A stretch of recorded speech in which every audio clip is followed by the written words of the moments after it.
다항식의 사칙연산인데, 그 다항식의 사칙연산을 못하는 사람이 어디 있겠느냐라고 하지만, 우리가 이제 그 다항식에서 쓰이는 용어들에 대해서 명확히 구분을 하지 못하는 사람들이 되게 많아요. 그러니까 막연히 알고 있기 때문에.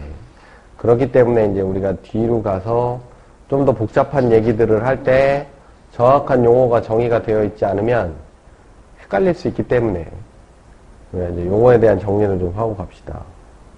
다항식이라고 얘기할 때 이제 항이라고 하는 말이 뭐냐면 문자와 숫자의 곱으로만 이어진 식을 항이라고 그래요. 항. 그러니까 중요한 말은 여기서 곱으로만 이루어져 있는 거예요. 곱으로만. 문자의 숫자의 곱으로만. 뭐 합으로 써 있는 게 아니라 곱으로만 이루어져 있어야 된다. 얘기죠. 그런 것만 항이라고 그래. 그런 것만. 그렇죠? 그럼 요때 말하는 문자는 뭐고 숫자는 뭐냐? x, y, z 문자지. 라고 생각하면 오산이에요. 문자라고 하는 건 그때그때 필요한 사람의 의도에 따라서 정의를 해.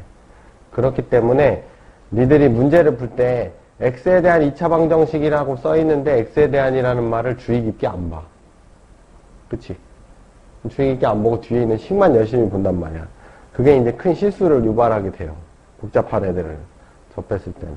문자라고 하는 건 그때그때 정의가 된다. 그래서 가장 먼저 돼 있기 때문에 항상 모든 문제 앞에는 뭐뭐에 대한이라는 말이 써 있을 거야. 뭐뭐에 대한 그러면 걔만 문자로 보는 거야. 걔만. 뭐뭐에 대한이라고 써 있는 것만 문자로 봅니다. 자, 2 더하기 y 더하기 7 곱하기 6 더하기 x라고 써 있어. 이렇게 써 있으면 그냥 이걸 보고 뭐 자기 임의대로 생각하면 안 돼요. 여기선 지금 문자에 대한 정의가 안 돼 있는 식인 거야. x가 문자인지 y가 문자인지 문자에 대한 정의가 안 돼 있기 때문에 이런 건 생각하면 안 돼요. x에 대한 식이다 라고 했어. 그럼 x만 문자로 보는 거지. 그럼 x가 들어가 있는 요게 항이죠. 요건 x가 안 들어가 있으니까 이건 다 상수야. 그러니까 이건 항이 2개짜리거든. 그쵸? 항이 2개짜리죠. y에 대한 그러면 요것만 문자지. 그럼 요건 숫자니까 숫자인데 계산이 안 된 것 뿐이야. 2개가.